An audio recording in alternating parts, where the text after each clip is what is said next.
En route, we stopped for breakfast, hosted by our speaker, who was then in the opposition and running for election.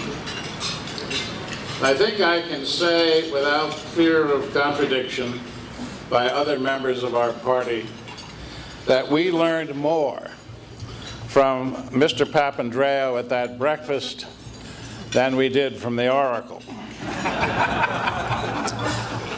Now, that's not meant as faint praise, because he was a gracious host, gave generously of his time, and answered our questions with a refreshing candor.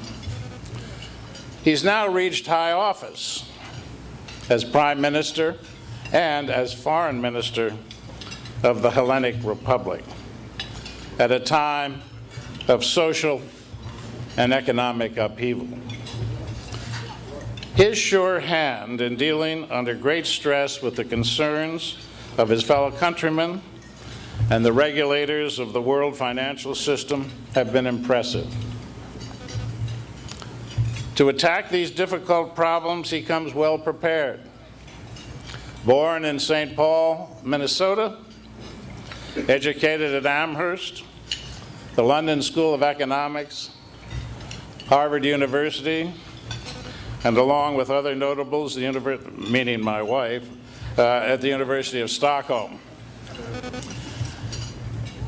When in Stockholm, he did research on issues concerning immigration, which I believe should prepare him well to deal with one of the great issues of our time. Also, as president of the Socialist International and president of the Pan-Hellenic Socialist Movement, he brings wide-ranging political skills to his task, not to mention what he learned at his family's table. Prime Minister, we're honored to have you here today, and I want you to know that we stand in solidarity with you in your efforts to meet today's challenges, so many of which we also confront. Ladies and gentlemen, I give you His Excellency, the Prime Minister of the Hellenic Republic, George A. Papandreou.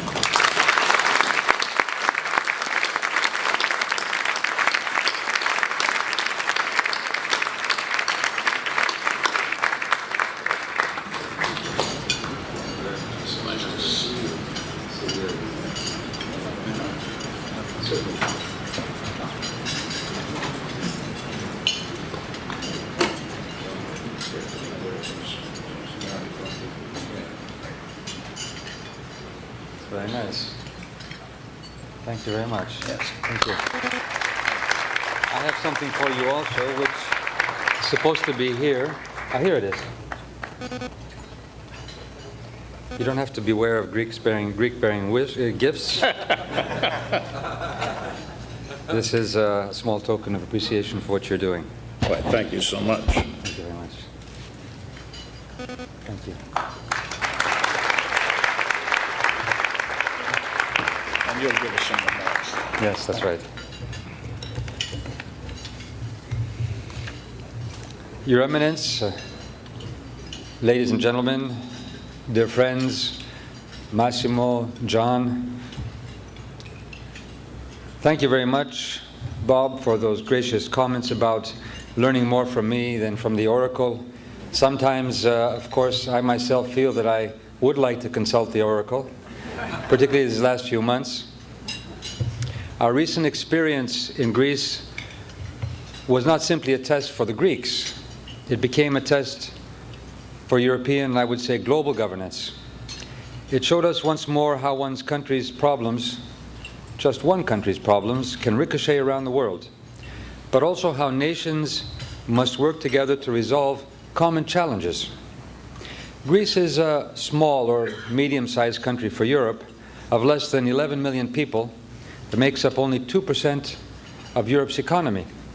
Yet our nation's problems became a pretext for commentators to declare that Europe was about to implode. The reality on the ground is quite different. In response to the recent crisis, both Greece and Europe have confounded our critics and exceeded expectations. Greece has pushed through a wave of reforms to set our country back on track to stability and growth. And actually, we've done more than expected by many. And Europe has emerged stronger and more united, our institutions more robust, our system of governance more transparent. Indeed, as one U.S. commentator, Stephen Hill from the New America Foundation, put it, Greece's debt crisis may turn out to be one of the best things to have happened to the European Union.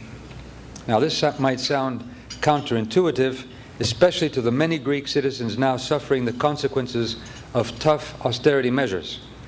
But I believe that in the long run, the short-term pain will be outweighed by long-term gains. And the Greek word for crisis also means judgment. Crises are not only a test of mettle, they are also a great opportunity to evaluate the causes of a problem. Crises can bring out hidden strengths. They can also act as a catalyst to make radical changes, to review governance practices, to break bad habits. And that is exactly what we are doing, both in Greece and, hopefully, in Europe. Don't forget, our union itself was born out of a crisis, a partnership for peace and prosperity created after the aftermath of World War II. The European Union was founded on the principle of solidarity through good times and bad. European solidarity has been crucial for Greece in overcoming this crisis.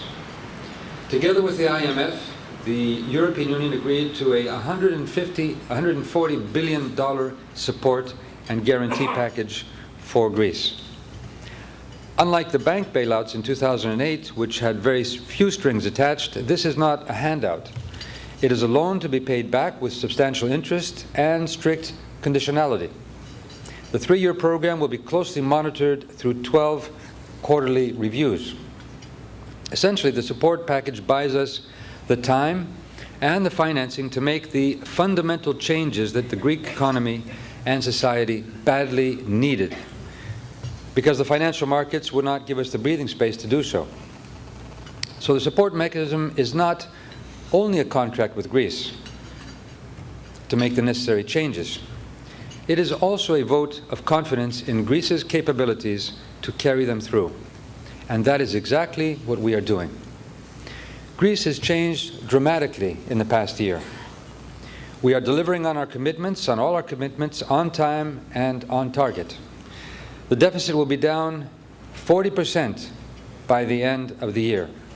Our primary deficit is down 60% year on year. We have overhauled our pension system to make it more viable and more just.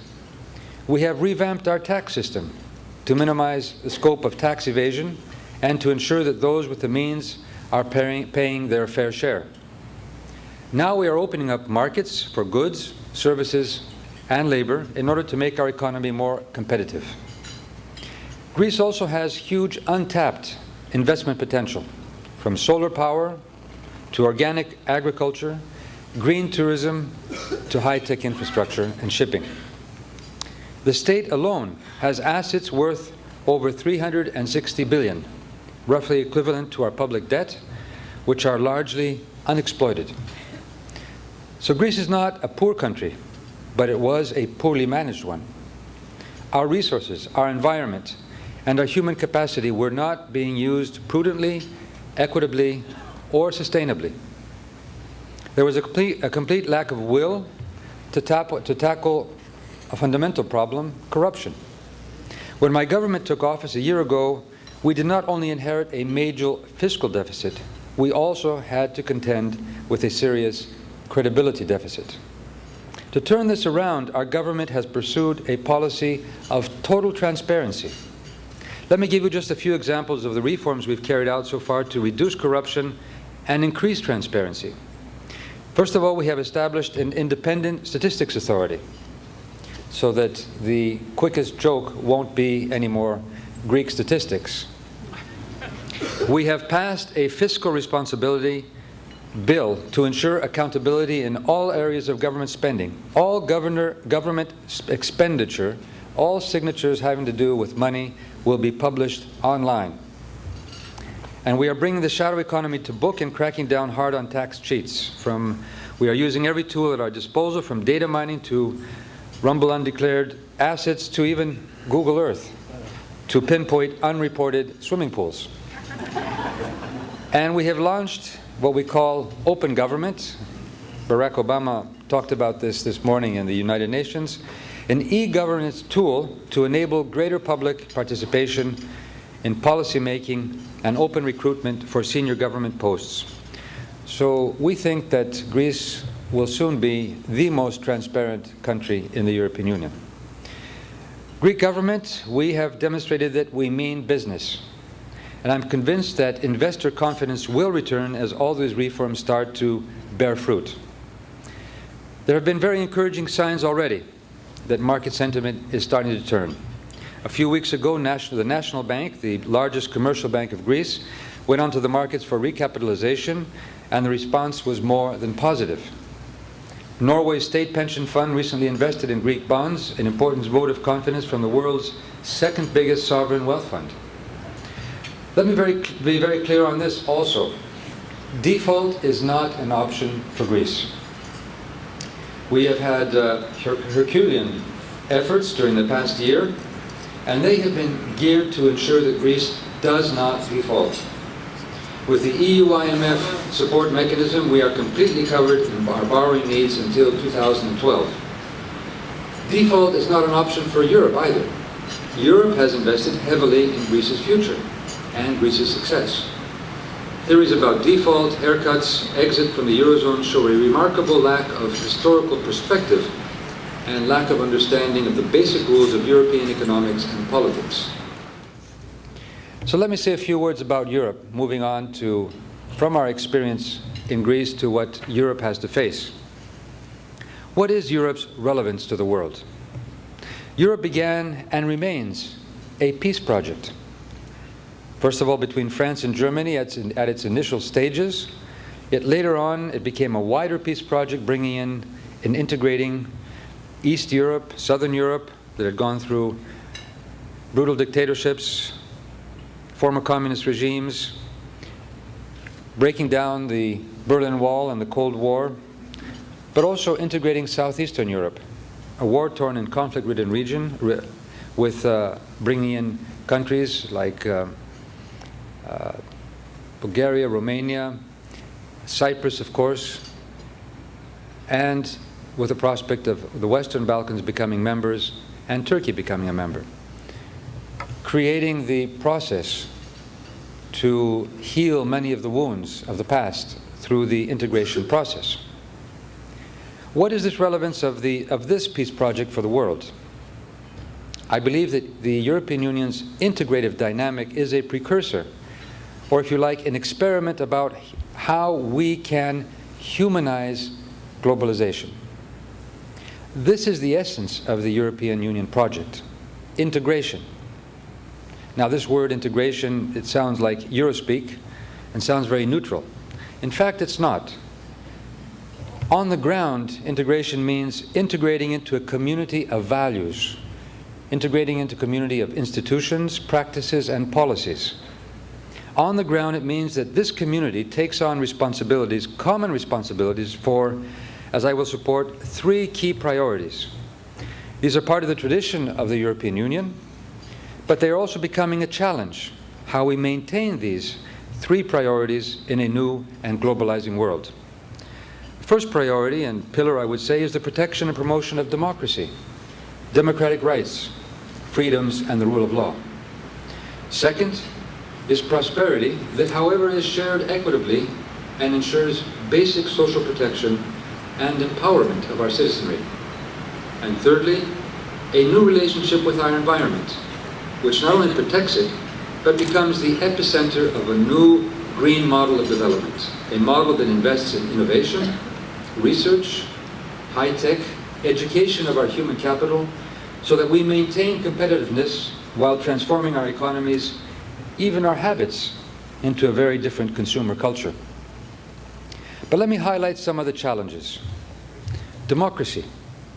How are we to protect our democratic traditions when, for example, they are undermined by huge disparities in wealth and power, that lead often to corruption and even the capture of our democratic institutions themselves. Rightly so, President Obama, in going to Africa, was quoted saying that what is needed is not strong men, but strong institutions. You can have wealth, and yet it is usurped by strong men rather than put to use for the common good by strong and through strong and democratic institutions. But this is not an African problem. This is a worldwide problem. You take Europe and America, we may have our differences on how we regulate the financial sector or on the causes of the Great Recession, on who is going to pick up the check. However, we need to better coordinate our efforts to advance a more sustainable architecture of economic governance. Governments and markets have linked their fates so closely together that when the European Union agreed on the 1 trillion stabilization fund, which was to include not only Greece but other countries such as Portugal and Spain, it announced the decision before 2 a.m. on Sunday morning, and there was a rush to make sure that they made the decision just before 2 a.m. on Sunday, the ministers of finance, so that they could make sure that they were sending a positive message to the markets in Japan, just as they were opening on Monday. But does that mean we need to be more authoritarian as regimes to be able to so quickly decide so as to deal with the speeds that the markets work at? I would say not.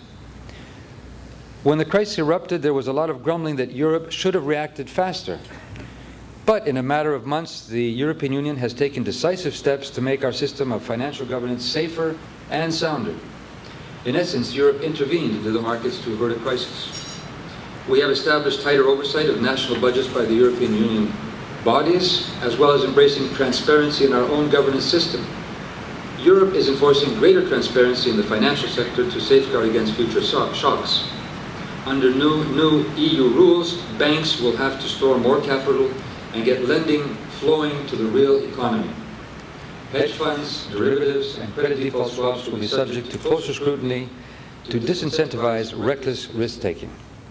Bank levies and tax on financial transactions are currently under consideration.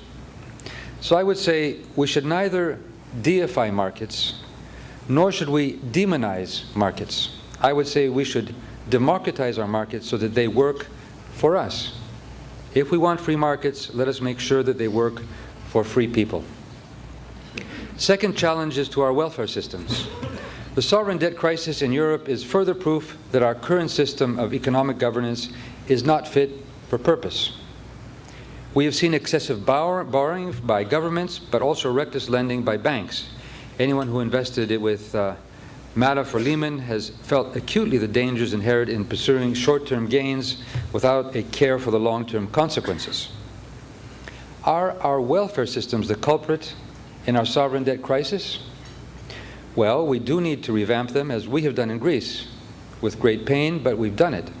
Aging populations, sometimes extravagant benefits for the few, illogical systems such as tying pension benefits to companies that may or may not survive. These are some of the challenges we have. But we also are competing with other countries that are able to sustain growth without welfare systems, without providing health to their citizens, without the prospect of pensions, without any form of collective bargaining. Is this the model of society we want to emulate? So rather than lowering standards in the developed world, we must raise standards in the developing world. Instead of a race downwards, cheaper labor, lower production costs, short-term profits, we need to raise standards upwards, more quality jobs, higher wages, greater opportunities, and a better quality of life for everyone, particularly in the developing and emerging economies. If the Greek crisis was a wake-up call for Europe, it should also serve as a wake-up call to the rest of the world. Greece is surely not alone in the challenges we face, nor in the solutions we must seek.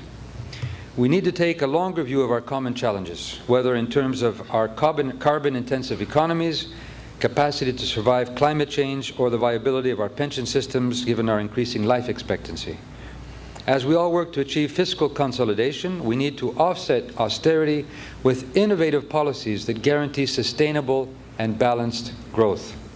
Policies that will create jobs and provide social security for the millions of people now out of work, whether in Europe, the US, or elsewhere. And we see that GDP growth does not necessarily translate into jobs. So we need ways to measure GDP, taking employment, social security, and quality of life into account. Fiscal efficiency without social equity will have no political future.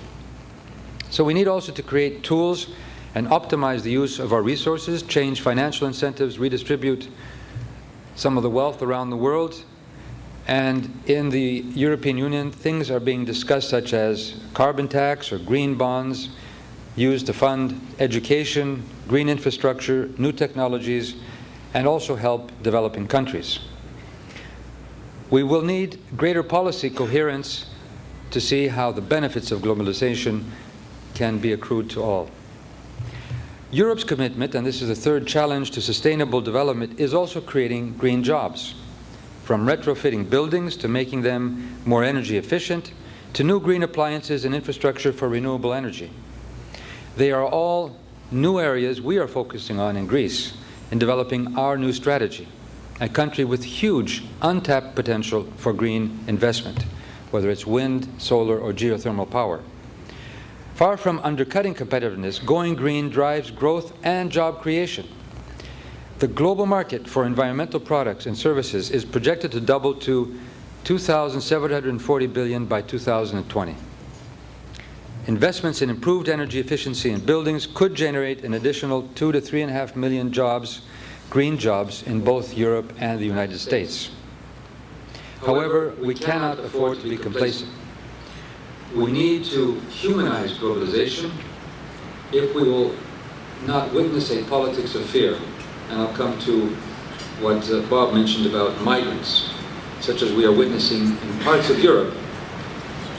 Today, instead of living up to many of our common challenges, as I have described, some politicians are reverting to populism and scapegoating.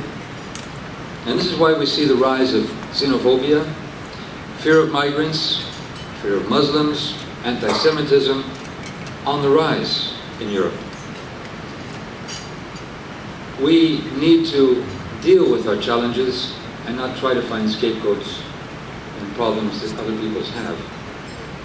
So from climate change to poverty reduction, Europe can be setting an example for the rest of the world, as long as it builds on the best of its traditions. For example, as the world's biggest donor, the European Union provides over half the foreign aid and humanitarian assistance in the world today. Europe is taking the lead in reforming financial architecture to protect the real economy. Europe is also leading the way in reducing its carbon footprint, now half that of the US, although our standard of living is the same. We have pledged to reduce our carbon emissions to a further 20% by 2020. So let me give some Eurosceptics some food for thought. The EU is now the largest, wealthiest economy in the world, almost as large as the US and China combined. Until the Great Recession hit in 2008, Europe enjoyed higher per capita income economic growth than the United States for a decade. The European Union attracts more than double the foreign direct investment than the US, and EU exports are much higher than the US as a percentage of GDP. Not bad for a continent that is supposed to be dying. Compared to China's huge surplus and the US's huge deficit, the EU looks relatively balanced.